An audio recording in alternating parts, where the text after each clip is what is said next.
I, a woman on the verge of inheriting the position of family leader, am forced to pick up weapons, learn how to stitch wounds, and even face death in a sudden attack. All of this because my family, our werewolf pack, was attacked by traitors. Chapter 5. Aurora's heart raced as gunshots followed the explosion, her brave nature battling with a surge of fear. She rushed to her window, her keen eyes straining to see through the darkness. But the view revealed nothing. Aurora, you stay here with your mother. Her father's authoritative voice echoed down the hall. Seconds later, she watched him sprint from the front of the house, his protective instincts in full force.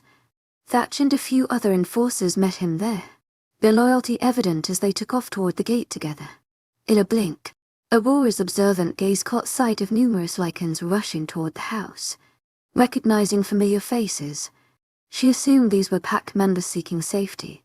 The door opened, and she turned to see her mother standing there, her organized demeanor kicking into high gear. Aurora, we need to head out into the forest. I need your help keeping the pack safe while your father deals with what he needs to at the gates. Aurora slipped her boots on and grabbed a jacket, her responsible nature taking over as she followed her mother downstairs. The house was already teeming with people, their worried murmurs filling the air. Okay, everyone, if you'll please head out the back and into the tree line. That would be great, her mother shouted, taking charge of the crisis. Slowly, everyone started trailing out. Aurora's eyes scanned the crowd, spotting Stella standing with 3 younger orphans from her group home. Weaving through the throng, Aurora reached them, embracing Stella in a comforting hug. Do you have any idea what's going on? Stella asked, her voice calm despite the wild look in her eyes. Aurora had her friend's composure, knowing how this chaos must be affecting the orphan girl. Not a clue, but I saw Dad, and the others taking off toward the gate. We should get everyone outside, and then I'll try to find out more. Aurora began herding them outside, her caring nature ensuring everyone was out of the house before she headed into the tree line herself. The ongoing gunfire twisted her stomach, but she took it as a positive sign that people were still fighting. Aurora knew her father's preference for non-violent solutions. They used guns only as a last resort, with her father always trying stealth and sheer force before resorting to weapons. His belief in resolving situations without death, the purest way, was something Aurora respected deeply. As more Lycans poured in from pack housing, Aurora focused on ensuring everyone's safety, her sense of responsibility driving her actions. Amidst the chaos, her mother's voice cut through. Have you seen Doc? Aurora paused, studying the crowd intently, her mind racing to recall any sight of the mysterious pack member. I haven't seen her. There are probably a ton of people not here yet. There are roughly around 60 people with us so far. Considering our pack has over 200 members, that's really not that many. My mom looks conflicted, and I squeeze her hand. I'm going to go do a search of the housing, get people to come here, and you'll check the med building for Doc too. Be careful, Aurora, she says, and I swear I see a flash of pride in her eyes. I nodded her before waving to Stella and a few other Lycans I half-trust.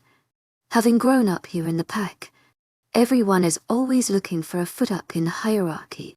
Being the alpha's daughter meant working my way through a lot of fake friends, and a lot of having my trust broken before I wised up to their true motives. We need to go and clear the housing and bring people back here. I tell them, and each of them nods before we take off into the main part of the compound. It takes longer than I'd like to bang on all of the doors of the houses in the compound and get people to head out to the forest.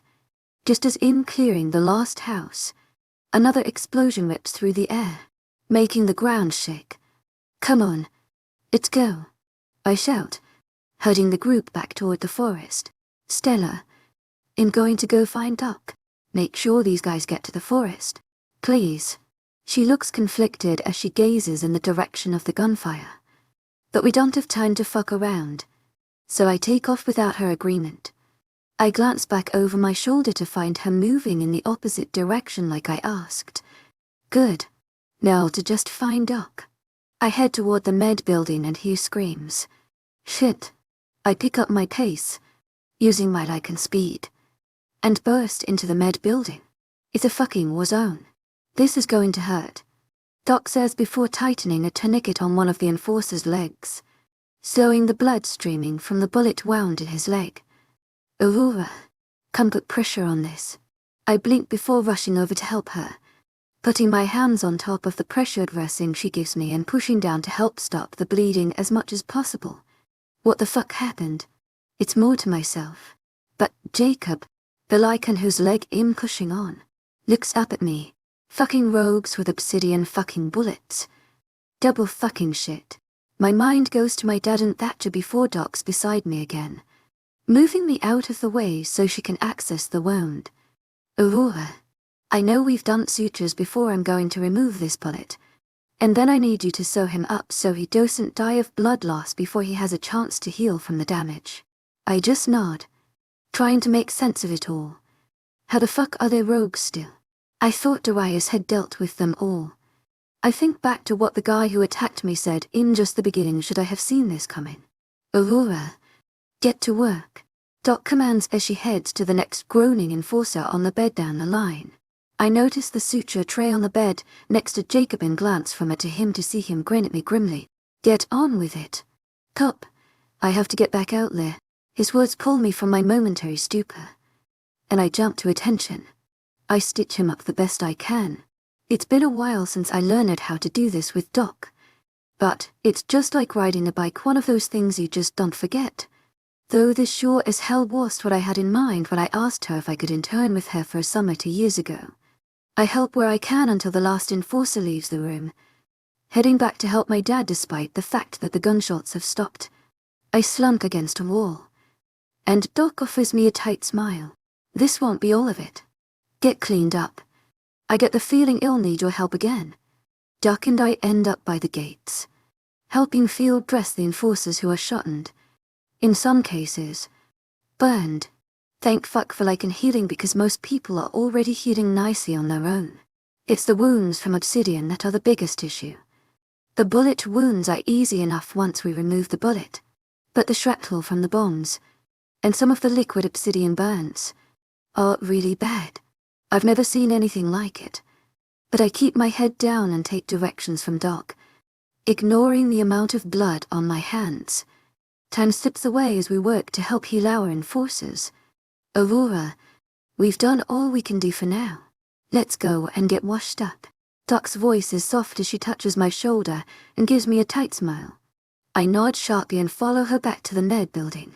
Dad and Thatch were relatively unscathed, so with the help of others who weren't badly injured, they carry those who need it back to the medical building. Those who can't be saved are already being loaded up onto the back of a truck. I shuddered at the sight of it. I've never seen someone die before yesterday, and today I found myself trying fruitlessly to save someone as they died beneath my hands.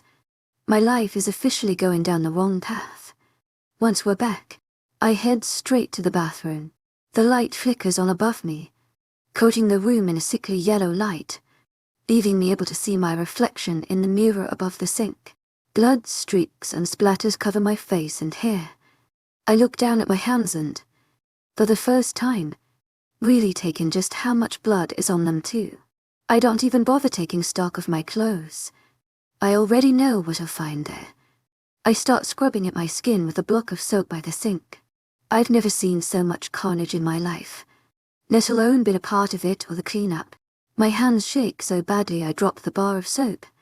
I leave it where it falls, barely managing to rinse the soap from my skin before totally losing my shit. I slide down the wall until I'm sitting on the floor. Clasping my hands together, I pull my knees up and rest my forehead on them. Why the fuck are there rogues? And why the fuck are they attacking our compound? None of this makes any sense. There was so much senseless death, and I don't even know if any of the rogues were left alive to give us any answers. I don't know that I know anything anymore. I knock at the door, startles me from the hole of Eve fallen down and brings me back to the present in this badly lit room. Aurora, are you okay? I lift my hand and unlock the door at the sound of Caspian's voice. Once the lock clicks, The door swings open beside me. Caspian shuts it and locks it again before crouching in front of me. You came back. But I don't sound like myself. My voice is so flat. A familiar robotic lilt to it. I think him in shock. Again. He tucks my hair behind my ear and smiles at me. Of course I came back. He moved to the sink and grabs a washcloth, rinsing it before lifting it to my face. I nod when he asks wordlessly if he can help me, and I sit as he washes away the last of the blood from my face and hair. Once HE's done, he holds out a hand to me to help me stand. I'd carry you out of here, but we both know you don't need me to do that. You're one of the strongest people I know. You just witnessed something horrific, but we both know you're strong enough to deal. I sink into the hug he offers me and borrow some of his quiet strength. HE's right. I know he is. The entire ordeal was just a lot. His warmth radiates through me as I snuggle against his chest and he rests, his chin on my head. Where's Dad? Eldrick is with my dad talking about what the fuck happened here tonight, he says as he pulls back, glancing over me once more to make sure I really am okay. Right. To my aiken extraordinaire, Madeline Noble. Heartfelt thanks for your unfailing patience, enthusiasm. Let's go find them then. I guess. Yeah. Come on. I think they're back at your place. Opening the door once more, I step out in front of him only to find a concerned-looking Doc staring me down. You okay? Aurora. I'm good. I tell her, trying to look and sound like myself. I'm not sure I quite pull it off when her eyes narrow slightly. She watches me closely for a moment before unfolding her arms. Okay. Well, I'll leave you to go find your dad, but I could use an extra set of hands here in the morning if you have time. I'll make time. She smiles at my words before heading back into the room. I can hear the groans of the wounded leaking out into the sterile hall. Caspian steers me out of the building and leads me home, practically plastered to my side as he does. It shouldn't be an easy feat when HE's a whole head taller than me, but he manages it somehow. You don't have to treat me like him made of glass. You know, you were right. I'm strong enough to deal. I was just having a moment. I know you are, but I'm always going to be here to catch you when you need it. That's what friends are for. He squeezes my hand before opening the front door. Mom practically attacks me before I make it even a few steps inside, making sure I'm okay. None of it is my blood, Mom. I'm fine. I try to reassure her, but she clucks over me while Caspian stands quietly to the side, smirking. She doesn't stop fussing until Dad appears in the hall. Aurora, there you are. His relief is obvious, and I'm caught somewhere between pride and annoyance. You did so well tonight, Darius, and I were just finishing up. But if you want to come and talk with us, I think it's only fair you know what happened considering the part you played. I grin at his words, realizing that this might be the first time HE has treated me like I'm an actual whole, ass adult, who knew it would take a baptism of blood for that to happen. Sure thing to add. I move into the kitchen where Darius is leaning against the counter. Caspian follows closely behind me, shuffling to my side as his dad spots us. I grab a bottle of water from the fridge, and Darius steps up to give me a one-armed hug once I close the door. You did your dad proud out there tonight from the sounds of it. Maybe you'll be a healer as well as a shrink before you're done. A good alpha has a lot of tricks up their sleeve. I shake my head with a small smile as I collapse into a chair at the table. This lot in their alpha talk. I'm not even going to waste my breath trying to explain my plans to Darius. He loves me. I know that, but he definitely won't approve of my plan of not following in my dad's footsteps. The others all take a seat around the table too, while Mom makes a pot of chamomile tea. She pours a cup for everyone except Darius, who pulls a face when it's offered. I'll have a coffee. Pretty sure none of us are getting any sleep before the sun rises anyway. You're probably right. Mom sighs before flicking the coffee pot on. I know I could use a hit of caffeine after tonight. So what actually happened? Caspian asks, stealing the words from my mouth before I can ask them. Jacob said there were rogues. Ian said. And Caspian's eyes go wide as my dad nods the affirmative. Jacob was right. I'm not sure where they've come from. To my agent extraordinaire, Madeleine Noble, heartfelt thanks for your unfailing patience, enthusiasm. We thought the rogue problem was something of the past, but it seems we were wrong. This is what we get for growing complacent.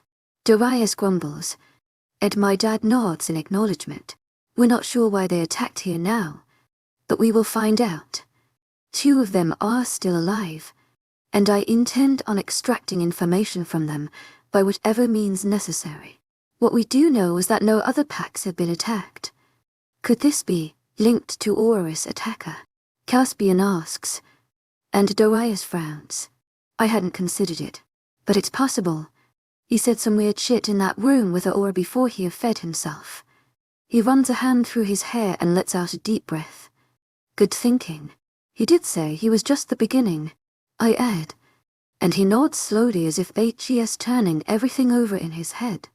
I just assumed he meant that little group of idiots I'd been trying to place in the packs. Have you thought about separating them? Since they're not settling together very well, I suggest. And Darius smiles. No, I hadn't. But that's a very good idea considering how fucking much of a pain in my ass they are together. My dad nods at his words.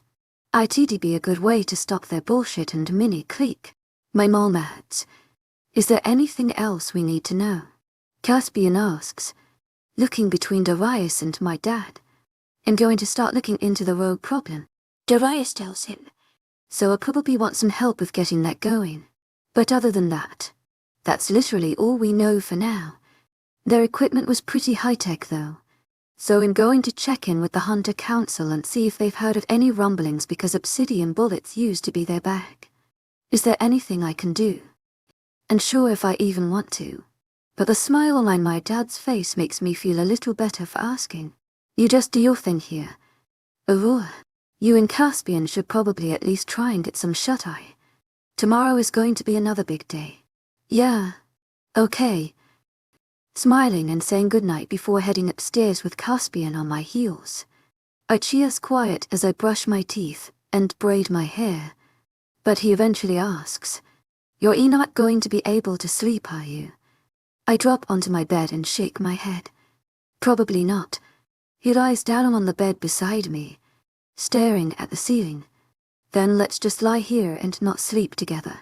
I let out a deep breath and lie down, glad that Ichi is here with me. This has been a fucking day, and it's nice knowing I don't have to have my nightmares alone. I've spent the entire day in the med building with Doc and Stella, helping as much as I can. Some of those who ended up staying overnight were able to leave midday and shift to finish their healing. But we lost 2 more Lycans during the day from the obsidian burns. It was awful, and I'm not sure I'll ever really get over seeing them die, or watching the light leave their eyes as they held my hand. I'm fucking exhausted, though that could be due to the fact I only got about an hour's sleep last night. I drifted off listening to Caspian hum quietly as he lay beside me. It's not hard to see why our parents seem to think we'll be mates, but I've never seen Caspian that way, and I'm pretty sure he feels the same way. I trudge back across the compound to the house and find my dad and Darius in the square with one of the Lycans from the packless group that where I was attacked. I guess this must be the guy who's officially joining our pack. He looks really pleased about it too. I pass by them with a wave in the dark. Head newcomer glares at me. His oryx eyes narrow as he focuses on me, and a shudder runs down my spine. Yep, IGS really happy to be here. Well, maybe this will make life a little more interesting around here. Chapter 6. The 2 weeks since the rogue attack have been pretty quiet. I don't know how much luck Dad and Darius are having looking into the rogue problem, but I also haven't tasked. Between helping Doc, working at the cafe, training with Thatch, and keeping up with my classes, I've barely had time to breathe, let alone worry about life outside of right here. Right now, I know I should probably be more concerned, but I trust Dad and Darius to handle it. Plus, dealing with the burn victims has been horrendous. So honestly, outside of that, I've tried to think about extra problems as little as possible. To my agent extraordinaire, Madeleine Noble, heartfelt thanks for your unfailing patience, enthusiasm. I don't have to do any of the things I've been caught up in because there are officially only 2 weeks until my birthday. And that means I need to find an outfit for this stupid party before my mom breaks out deal and picks one for me. Me, you nearly ready to go? Stella, yup. I'll meet you by your truck in 5. Me, sounds good. I grab my keys and jacket from my bed, pocketing my phone before heading downstairs. Mom, I'm heading into the city with Stella. We're going shopping. I have no idea where she is, but I know she'll hear me. That's one upside to Lycan hearing. At least. The downside being that I never even had the chance to pretend to sneak out of the house as a teenager. Okay, sweetheart. Have fun. Just remember our deal. Yes, Mom. I groan, rolling my eyes. Stupid heels. I don't want to wear freaking heels. But I guess they're still better than a whole-ass dress. I head out to the garage, climbing into my beat, up truck and back out to wait for Stella. I really need a new one, but I'm too stubborn to let Mom and Dad buy me one. I got this with my savings from working at the cafe. So while it's definitely a heap of shit, it's my heap of shit. The passenger door opens and Stella jumps in, grinning at me. You sure this is going to get us into the city? Your mom's SUV is right there. I stick my tongue out at her teasing, and she laughs before buckling up. You leave my truck alone. She's a good truck. She hasn't let me down yet being the worrying word in that sentence. I give her the bird and plug my phone into the car. The one thing I did pay to upgrade was the sound system. Going anywhere without my own music just isn't acceptable. Who even listens to the radio anymore? Once in a lifetime by all-time low blares through the speakers as we head out of the compound. I spot the new guy, looking miserable as ever, at the gate with Jacob, who waves us out when he opens the new gate. To look at this part of the compound now, you'd never know we were attacked just a couple weeks ago. I roll down the windows and drive down the coastal road, enjoying the ocean air as we head for the nearest city to do some shopping. Unfortunately, the nearest city is 2 hours away because obviously the compound just has to be in the asshole of nowhere. We spend most of the time catching up, singing along to the songs on the playlist, and with Stella telling me stories about the craziness that's been going on in the orphan house the last few weeks. It feels like forever since we've hung out properly. The only time I've seen her lately is during training. As much as I love the idea of my degree, there's been so much going on that I've been questioning if it's actually the right time for me to be considering leaving the pack. My idea was to finish my degree and then head out just after my birthday. Considering that I only have 3 classes and my dissertation left, I'm so close to being done, but in questioning everything. My stomach oils over thought of it all. Hey, where do you go? Stella asks, looking concerned. I shrug, leaning my head back on the rest, just wondering if I'm doing the right thing. Thinking about leaving the pack in a few weeks. Have you spoken to your mom and dad yet? Nope. Popping my pee. I didn't want to say anything until my birthday was over. But with the attack, I'm feeling unsure. It feels weird to just leave now. Has there been any more news about the attack? And I shake my head. Maybe it was just a one-off thing then. Maybe that's why there isn't any news.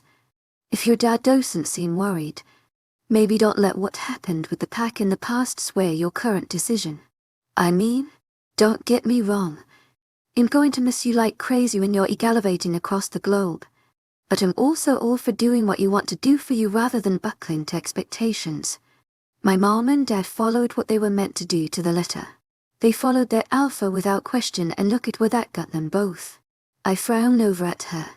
It's rare that she talks about her parents, but when she does, it's usually because she's hurting. You okay? I'm fine. Bish. I'm just a little pissed off on your behalf about the pressure everyone puts on you. Surely the attack should make people see that just doing what everyone expects of you doesn't always work. We lost what? 6 enforcers. Those guys were my friends. I've done patrols with them, trained with them, shared food with them, and now they're gone for no fucking reason at all. I'm sorry. Stella, I hadn't even thought about it like that. I'm sorry I'm a shitty friend. You're not. she insists, shaking her head emphatically. She's quiet for another moment before she sticks her hand out the window to float on the breeze.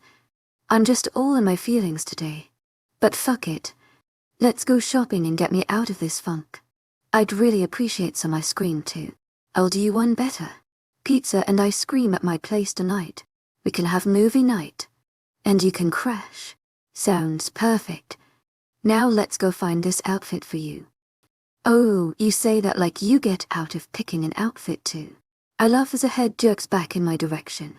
She narrows her eyes, and I raise my eyebrows comically before telling her, Mom gave me orders yesterday to make sure you're dressed as you should be. So we both get to wear heels. My forever Converse-wearing friend groans. Ugh, of course she freaking did. Let's get this over with. We're on our second freaking boutique after 3 different department stores. And I still can't find one damn thing that I like for this stupid party.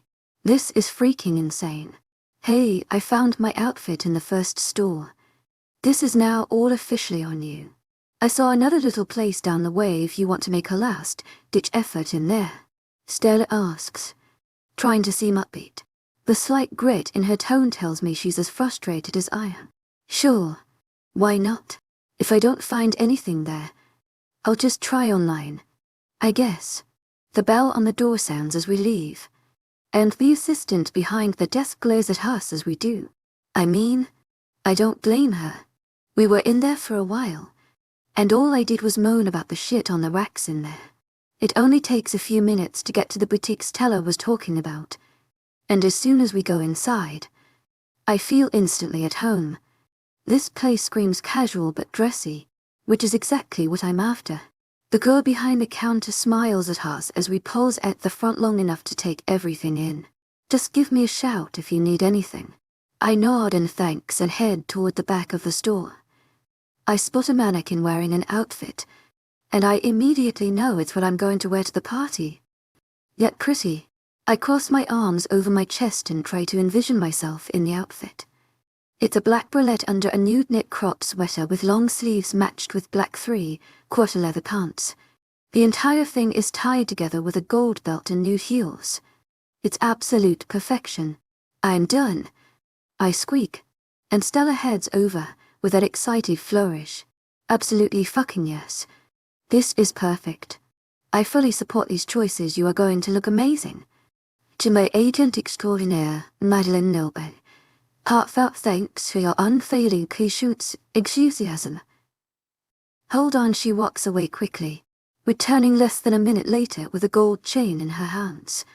If you pair it with this, you're going to fucking rock it. I wave the attendant over, and she helps me find everything in my size. I head to the dressing room, excitedly putting it all on, along with the chain Stella found. It's a necklace that extends so it goes between my tits and wraps around my waist. It's gorgeous and fully on show with the outfit. I slip my feet into the heels, surprised at how little they pinch and head out to where Stella sits, foot jiggling as she waits impatiently. Fates have mercy on us all. Girl, even if you don't find your mate on your birthday, you're going to make those puppies drool like crazy. Let me do your hair and makeup for the party.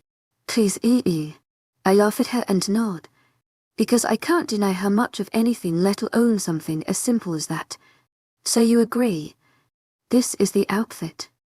Trying to take in how it looks from behind as I contort myself in front of the mirror. Hell fucking yes it is. I agree. You look stunning, the girl who helped me gather my sizes says, smiling widely at me. Then let's ring it up and get out of here. Pizza and ice cream are waiting for us. The girl takes everything, one sign and rest. And I damn near have a heart attack at the checkout. But Mom said not to worry about the cost. She might take that back once she sees the charge. But this was a bright idea. So I pay and head back to the truck with Stella. This outfit cost about the same amount as my goddamn truck. We drive back in comfortable silence, though we occasionally break the silence to sing along to a favorite song on the playlist. And the drive passes quickly. We pull up at the compound before I even really have time to get bored on the journey. Jacob waves us in with a grunt, and we head back to the house, the comfortable silence carrying us home. I find a note on the kitchen counter when we're in, letting me know that Mom and Dad are out for the night with Darius and that Caspian is around. You okay if Caspian joins us? Yeah. I don't care. As long as he doesn't make fun of my PJs. I'm chill. Awesome. You'll drop him a text and see where he's at. You have PJs upstairs if you want to go change. And I'll order a pizza then change too. Meat feast for you. She nods, and I grin at her as she skips off upstairs. Mihe, we're doing pizza. And movies if you want to join. PJs are mandatory. Caspian, sounds like fucking heaven. Let me finish up with that and I'll head over. Me, what pizza do you want? Caspian, as if you even need to ask. Me, double pepperoni. Double cheese it is. Caspian, you rock. See you soon. I pull up the local pizza place's online checkout and order the pizzas. Getting myself a white base. To my agent extraordinaire, Madeleine Nilben. Heartfelt thanks for your unfailing patience, enthusiasm. Bacon, and mushroom pizza with extra cheese. I grin widely knowing that neither of them are going to try and steal my pizza. Adding on garlic knots and potato skins because Lycans are really good at eating I check out. Putting it on the same card I used earlier for the clothes. And wince at how much I've spent today. At the end of the day, I know it'll probably make Mom happy more than anything. I leave the front door unlocked and head upstairs. Finding Stella already setting up my room.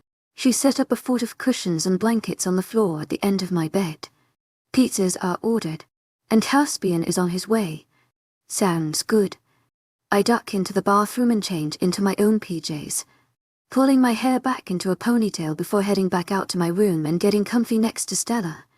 Action, movie or chick flick? She asks once I'm sitting down, flicking through the options on Watchbox. You know as well as I do that Caspian is just as chill with a chick flick as he is with an action movie.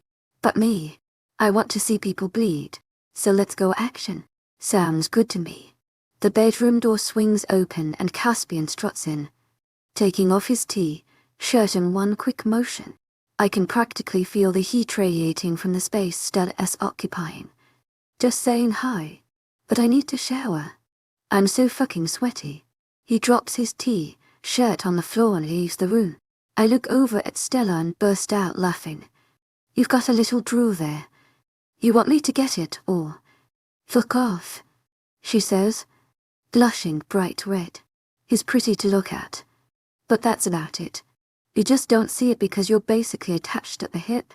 But you try not to drool over those ABSs anon. Best friend. I roll my eyes at her, shifting and snuggling in to get comfortable. If you say so. I do. She huffs, sticking her tongue out at me. Caspian reappears not long after dressed this time in PJ pants and a V-necked just as the doorbell rings. I'll get it. What are we watching? Going old school. The Fast and the Furious. Hell fucking yes. Set it up. It'll only be a minute. His footsteps on the stairs sound like a herd of elephants. But true to his word, he is literally less than a minute before he reappears. Got to love that Lycan speed. Aurora, why do you insist on this abomination of a pizza? He hands me it. I can't help the look of utter disgust coloring his features. Damn straight I did. I love this shit. The fact that you won't steal half of it is just an added bonus. Brett, he scoffs as he sits, handing Stella her pizza too. Thanks, she says quietly, snuggling herself under the blankets on one side of me while Caspian gets comfy on the other. I hit play and take a slice of the cheesy, gooey goodness. This right here. A night of movies and pizza is everything I didn't realize I needed. Caspian nudges my foot with his before offering me the potato skins and garlic knots. I have a total weakness for food, and he knows it. You guys better take some before I start munching. It's been a long ass day. We both take some before he gives us a wolfish grin, taking the trays back. Cars, pizza, and pretty girls. What more can a guy ask for? I groan as my back slams into the ground. Training with Thatcher's always been intense. But since the attack, he stepped it up a level, I look over to see Stella watching me from where she's sparring with the new guy, whose name I still don't know.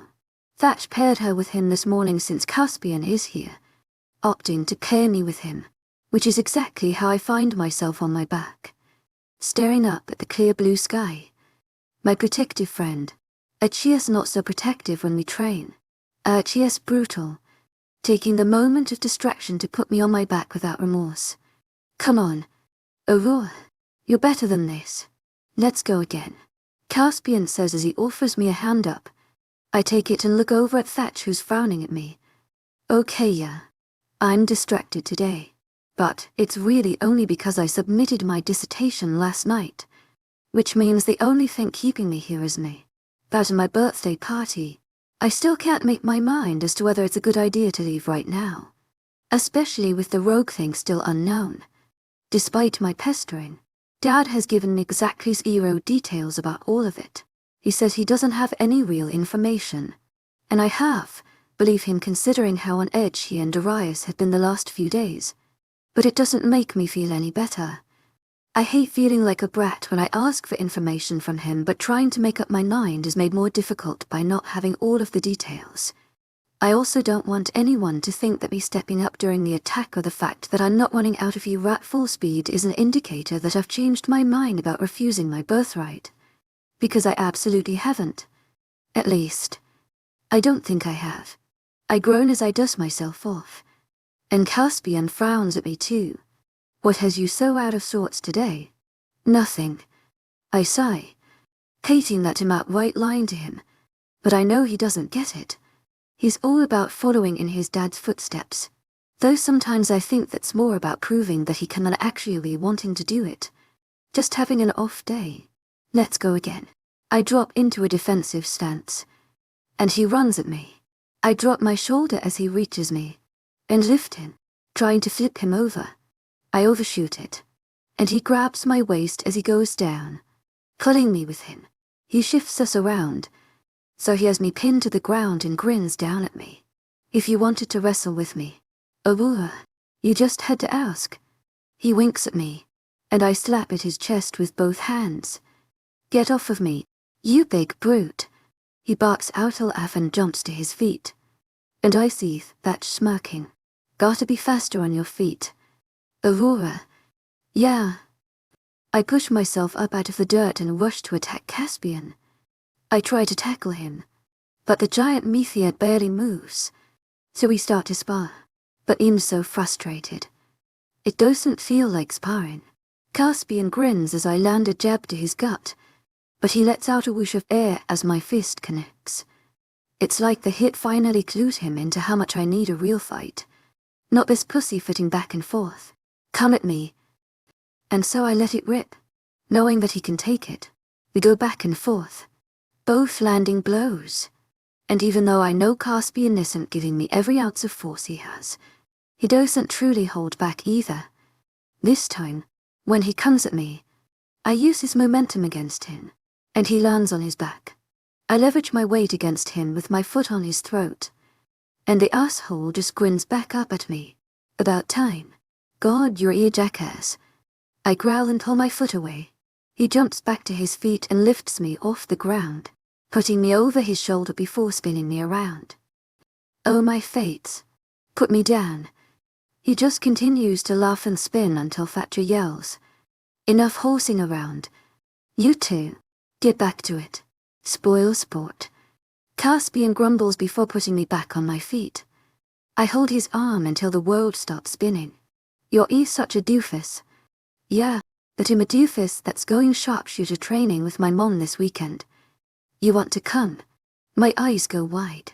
I've never even touched a gun before. To say Auntie Serafina is proficient with guns and blades is like the biggest understatement to ever be put into the world. That being said, I've never even thought about training with weapons since Lycans tend not to use them as much as some other factions. You know what? Hell yes. I tell him, and his grin widens. It only makes sense for me to be trained with more weapons, especially if I want to travel the world. If I get into trouble out there, I can explain a knife a bullet wound much easier than having torn someone's throat out. He nods and pulls his phone from his pocket. "I'll let Mum know. It'll be good to have you around the manor again.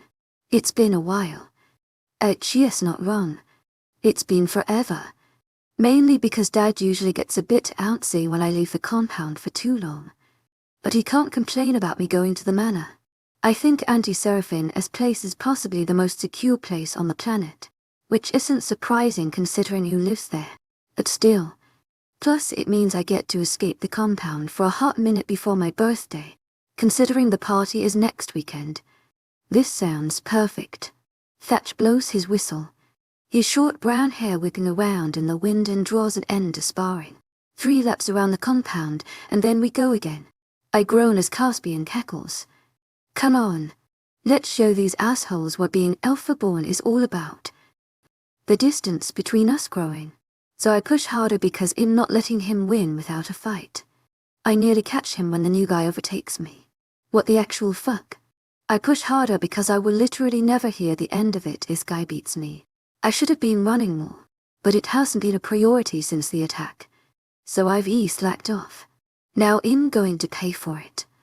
I push more, enjoying the burn in my lungs as I work harder than I have in a while to close in on Caspian and overtake the new guy. By the 3rd loop, Caspian is way out in front of us, and I'm shoulder to shoulder with the new guy. This guy is wicked fast for a Lycan. He looks over at me and sneers before speeding up even more. I growl and give it everything I've got, bringing myself back to an even keel with him. That CHS whistle sounds, letting me know Caspian finished his last lap. I clench my jaw trying to stop from growling as I pull on the last reserves inside of me to beat this asshole. He glares at me as I start to pull away from him, but I make it to Thatch first. Even if it's by about 2 steps, I'm still going to take it. I bend over, holding onto my knees as I suck in air. The new guy storms off to the other side of the training area while Caspian rops on the ground next to me. Who is that guy? I have no idea. I pant, but the guy can run. To my agent extraordinaire, Madeline Nilban. Heartfelt thanks for your unfailing patience, enthusiasm. He nearly beat you. We need to work on your stamina. I flip him the bird, and he barks out a laugh. All it does is strengthen my resolve to train with Auntie Serafina. I want to be able to look after myself in any situation. If I can't even outrun the other Lycans, I need to be able to fight. And if I need to learn to defend myself, Serafina is likely the best person to teach me. Maybe then, when I grow up, I can be as big of a badass as she is. A girl can dream anyway. Get your asses up, Thatch yells, and I straighten up, ready to go again. He switches up every on his spares, but me and Caspian, because most people don't want to fight against Caspian to seem like a challenge, and he has this special little skill that makes everyone come at him like HGS the biggest asshole on earth. It's a gift, truly. We're going to do some more conditioning before we spar. We'll start with burpees. I groan at his orders. I fucking hate burpees. They're literally cruel. Caspian just lets out a whoop and drops to the ground like this is a fun, casual exercise and not cruel and unusual punishment. Someone please save me from this madness. Training wraps up, and I drop to the ground, chugging my bottle of water in one go. This might have been the most grueling training session we've ever done. I'm not sure what crawled up that CHS ass, but HES been growl-wise fuck all day. Plus, being paired up with Caspian meant that he didn't pull his punches like others would have, so I ache a little more than normal. Not that I'm sad about that. I need to know just how much I can actually take in a fight in case I ever end up in a real one. Sparring with Caspian gives me that. What I learned today is that I need to fight with him more so I can learn how to fight while I'm injured. I saw what the enforcers and my dad fought through in the attack. Right now, it'd be useless if I was in their position. You good? Stella asks, as she peers down at me. I nod, groaning as I sit up as she drops down beside me. I rub my burning calf muscles as I consider her. After a moment, how was working with the new guy? I'm curious if he seems to hate her as much as he seems to hate me despite having spent no time with me. HES actually okay. He's not a fan of you guys. she says, waving at Caspian and I. But other than that chip on his shoulder, Achius okay. Dude can fight. He used to be an enforcer for his pack. It's why Thatch agreed to put him through the course. Today was his final evaluation, so Achius extra pissed that you beat him on the laps. He shouldn't be. He was crazy fast. I tell her, watching as Thatch and the new guy shake hands. What's his name? No idea what his surname is. Not exactly a chatty Cathy, but he definitely pushed me while we were sparring. Guy has some wicked skills. She grins. Watching him, I think someone might have a little crush. Doesn't hurt that Achius pretty to look at. And Caspian scoffs. I don't see it myself. That's because you constantly get distracted by your own reflection in shiny surfaces. Stella cuts back, and I just giggle softly. These to slay me. How they can both be my best friends, yet it is different as night and day is beyond me. She's grouchy as hell and Caspian is like walking sunshine. They usually tone it back a bit.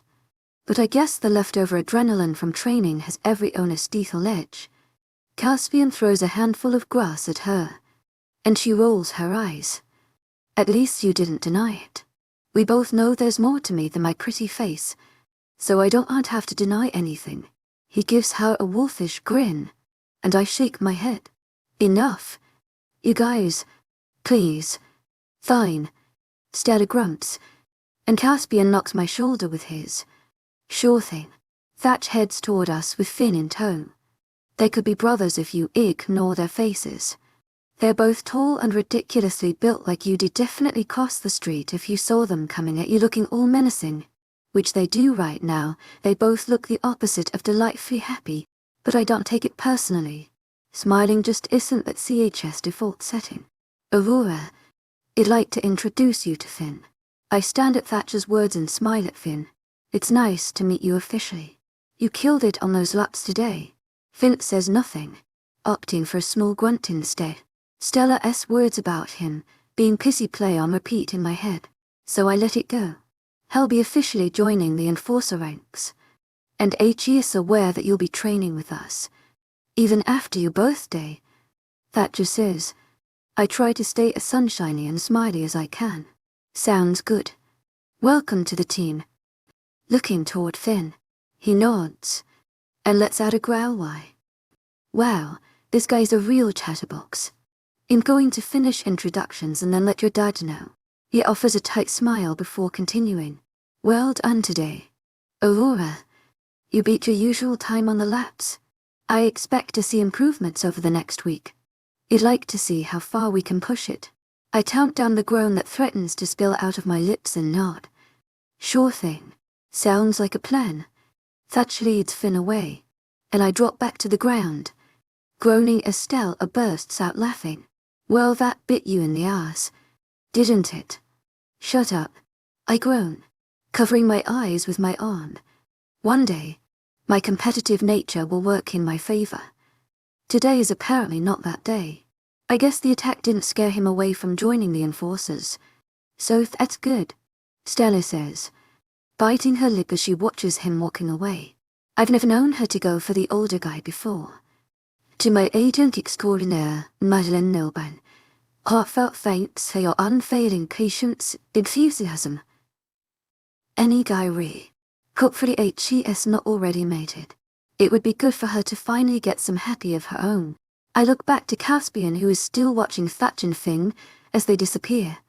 We should head back to the house. Mom is planning a big farewell meal for you Ed tonight. And since I have to persuade them that me coming back with you is a good idea, I figure the more time I have, the better. You're leaving? Stella asks, and I nod. Just for the weekend. Hopefully. I'm going to try to do some weapons training with Shofina. They'll be back Monday, ready for another week of punishment before the party. I explain. You want to join us? Caspian asks her, and she chews on her bottom lip again, her gaze bouncing back to where Finn and Thatch left the training ground. No, I'm good. They'll find something to keep me busy here. In shock because she practically worships the whole badass package there's Remington Bennett. Then again, Her and Caspian clash so often it makes sense to me that she wouldn't want to go too. I bet you will. I cackle, and she pushes me so hard I end up lying back down again. We both know she won't go too far if she snags Finn's attention because she's holding out for her mate, but there's nothing that says she can't fool around a little if she wants to. She still has another year to go until her mating birthday, and if she finally has someone who tickles her pickle, I'm all for it. Maybe this weekend we'll both get some sword play.